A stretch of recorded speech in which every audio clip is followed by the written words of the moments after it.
Good morning. Welcome back to What's Up Wednesday. I'm B-Boy. Today, I want to talk about a couple of things. One, I've talked about what you might get out of the show. I want to talk about what I'm getting out of the show. I haven't really covered that. And then, I think I'm going to break down the 3 languages video. So next week, I've got the Dragon Smog video coming out. Re-release of that song, the new album art. I'm very excited about that one, so that one's consumed pretty much all of my brain power. But a couple weeks ago, I released a different music video. I never really talked about that one, so I'd love to talk about some of the thought process that went behind that song and how it came to be. So, first, what am I getting out of these videos? Well, 2 things jump to mind. One, my memory totally sucks. And so I just can't remember stuff at all. And so I'm hoping that doing this kind of weekly exercise to just think about what I've done recently and what I'm working on will help me actually remember what I've worked on, and therefore also maybe help me be a little more grateful for the things I'm working on, for those moments when I get down about myself, like, man, I'm not doing enough. That happens a lot. I can look at these and be like, all right, I'm doing something. That's cool at least. And number 2 is my wife works in marketing for a real estate agency, and she got their YouTube channel off the ground.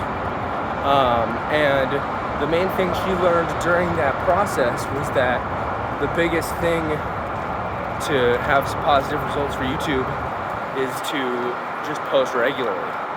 And so for me, I want to have my music videos get watched, especially this one coming out next week. That's the real ulterior motive here, is I put a lot of work into these music videos, and I'd love for people to actually see them, you know. But I'm not making those regularly enough for people to actually tune in and watch them, or to actually activate YouTube's goodness algorithm and say, hey, this guy's a YouTuber, we should help out his videos or whatever, or however it works. I'm not posting regularly enough with just music videos to do that. So I came up with a couple new show ideas that I can post regularly weekly. This, What's Up Wednesday, and Freestyle Friday, which are easier to do as long form videos than the music videos, which it seems like YouTube likes nowadays, and easy to chop those up into shorts to upload, and just have more regular content posting. So that's the goals for me with this YouTube channel.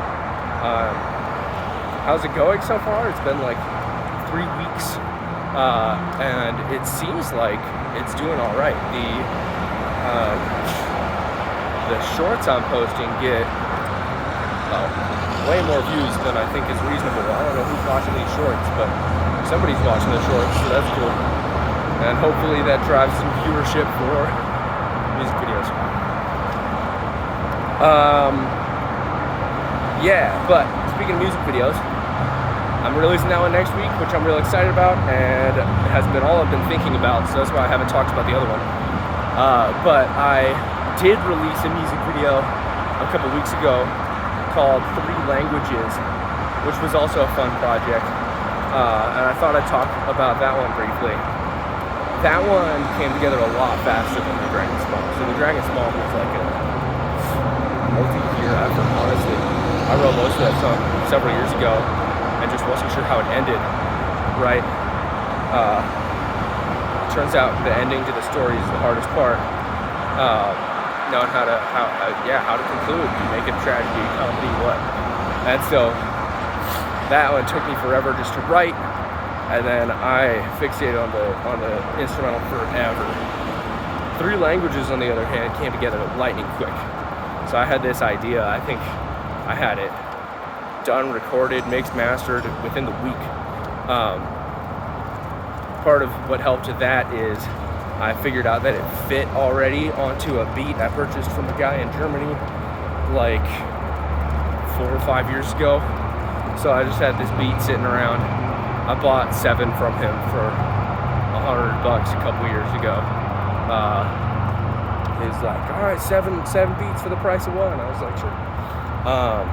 And they're all right. I don't know. I've used them. I've been using like one per album, which works out. Thanks for the beats, Eddie.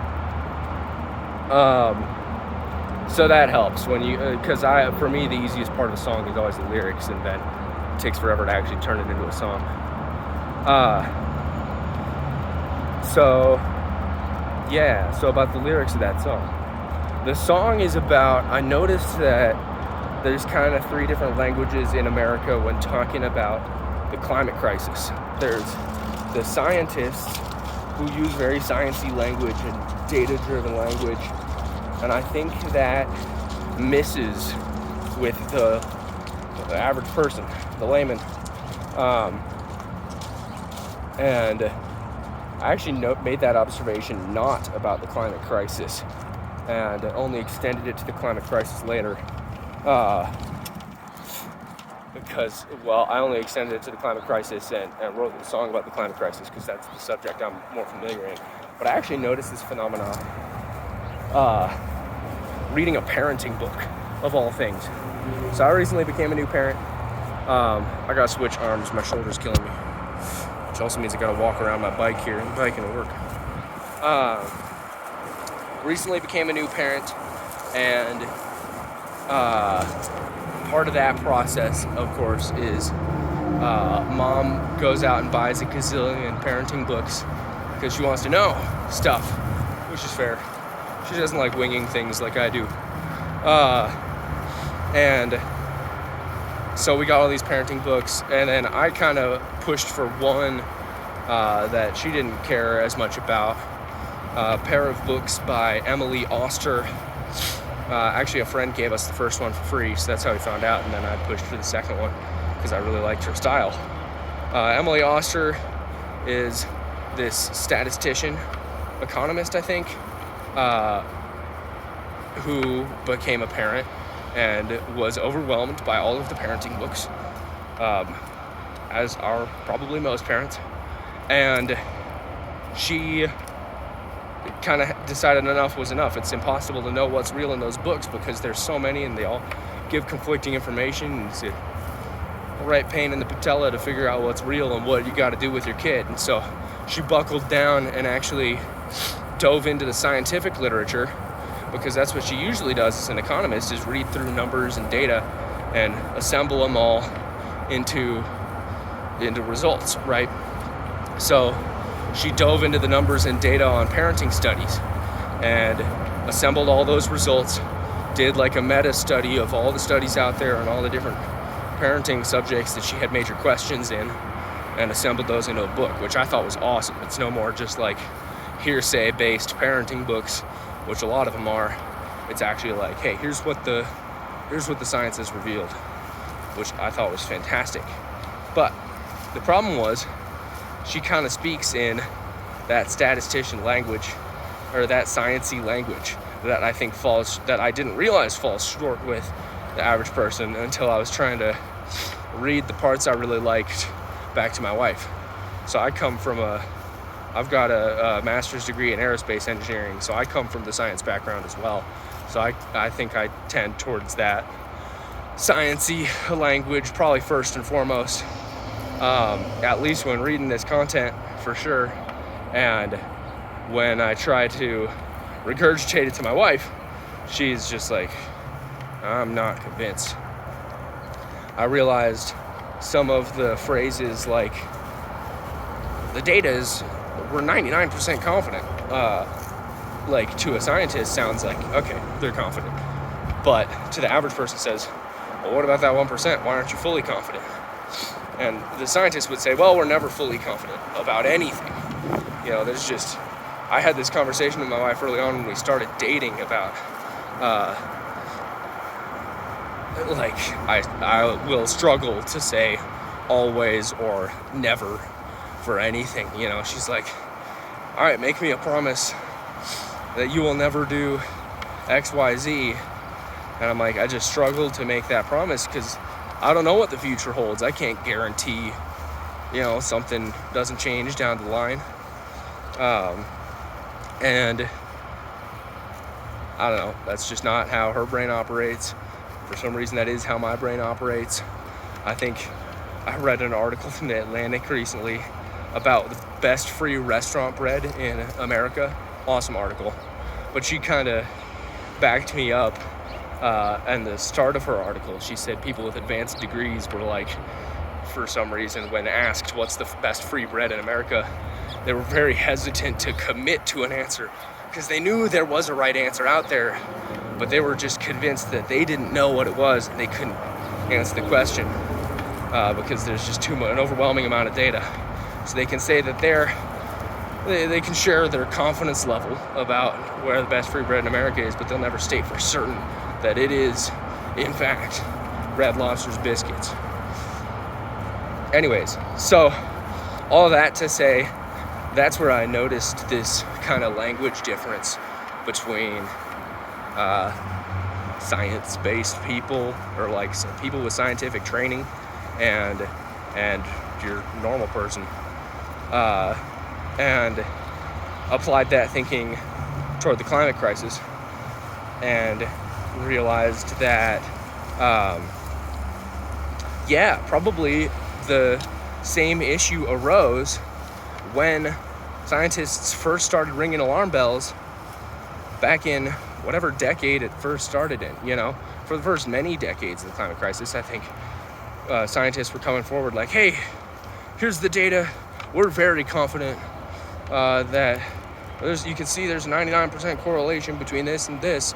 We're very strongly confident that these indicate that climate change is advancing at a untenable rate, and then because they're using that language, it leaves some gaps in the consumer's mind, like, all right, they don't seem like my super confident friend I know who just like walks up to me and tells me like, yo, did you see this thing? It's sick. It's for sure true. It's like the way it's going, very different ways of speaking. And that left some gaps for those people who do speak that way to come in and fill it with statements like, oh, it's a hoax, or it's not that big a deal, or like, oh, we got time to fix it, or whatever, None of which are true, by the way. It is a big deal. Anyways, not to get preachy on that. But, lost my train of thought, derailed myself. Anyways, I thought that was interesting. And I realized there's also a third language, which comes out in the song, which is kind of the business person who talks about, shareholder benefit and things. And when they talk about the climate crisis, they're going to have very different priorities, very different ways of thinking and looking about it. And so I think that is part of the disconnect that has happened in America, is different people are kind of living in different worlds within the states and experiencing totally different lives, speaking totally different languages, and when they try to cross-communicate, they don't know how to speak each other's language and translate what they're saying into the other person's language. So, I don't know, just thought that was interesting. Thought I'd make a song about it. It was kind of fun to try to capture all three different voices. The business person voice is the one I'm less familiar with, so I had to go do some research on that to figure out, like, all right, what do businessy people sound like? I think I asked ChatGPT for some help on that one. Not to write the lines, but just like, what are some phrases that come up in this area, in this sector, So that was fun. And then, whipped it all together. Had that beat ready to go for it from the Foremost Beats, Eddie Leopold. Great stuff. Dropped it on. I think I want to say I produced that one myself. Did I? Maybe I took it somewhere. I can't remember. See, this is why I need to record these sooner. My memory sucks. It's all written down in the song credits, so you can go check for me who produced this song. And then, yeah, released it just a couple weeks later. I think that was the last song I created for Turmeric. And then the music video, I did not want to spend a lot of time on. I've still got a project file on my desktop. Actually, it's on a hard drive sitting on top of my computer speaker, with all the footage for a proper music video for Apotheosis. And actually, the footage is sick. It's so cool. But man, Apotheosis is 12 minutes long. Editing that thing is a righteous pain. And so I'll pop it open and do like a couple clips every now and then, but I'm just daunted by the whole project. I keep getting sucked into color correcting early, which I don't know how to color correct. And so I just like spend hours fiddling with color knobs instead of actually putting the video together. And I'm like, why am I wasting my time on this? This is not, somebody told me early on, there's a proper order to doing these things. You gotta lay out all the clips. Then once all the clips are laid out, then you color correct. And then you proceed with the actual editing and things. And for some reason, my brain just keeps wanting to defy that rule and color correct everything right away. Anyways, got that project file on my desktop, and so I was like, I cannot do the same thing with this 3 languages video. We're gonna have to record this and release it like right away, or it's just not gonna happen. And so I was up at a cabin with some friends, Airbnb that we booked up in the mountains, and told my friend Rachel with the camera, I was like, we can't do more than like 3 takes for each shot. And so you can, if you look carefully, you can see a couple spots where I flub the lyrics. But yep, it was good because we just whipped out some takes and it was easy to stitch them together and make a video and actually release something, which is always the more important thing than getting it perfect, is actually getting it out there, right? Maybe some might argue with that. I question that on a regular basis because I think about the artists I really admire, and it does seem like everything they release is totally perfect, but that all, I'm sure, is just a matter of perspective, practice, and who they're producing with and stuff, not just necessarily that they make something perfect and they know it's perfect, you know. Yeah, music video, 3 languages. It's a fun one. Go check it out. I did 3 different voices for the 3 different characters. I think I nailed it personally. And the Dragon Smog coming out next week. All right, well, that's the longest What's Up Wednesday yet, but glad I talked about that. I think it was a cool little project. I'll see y'all on Friday for Freestyle Friday. Peace.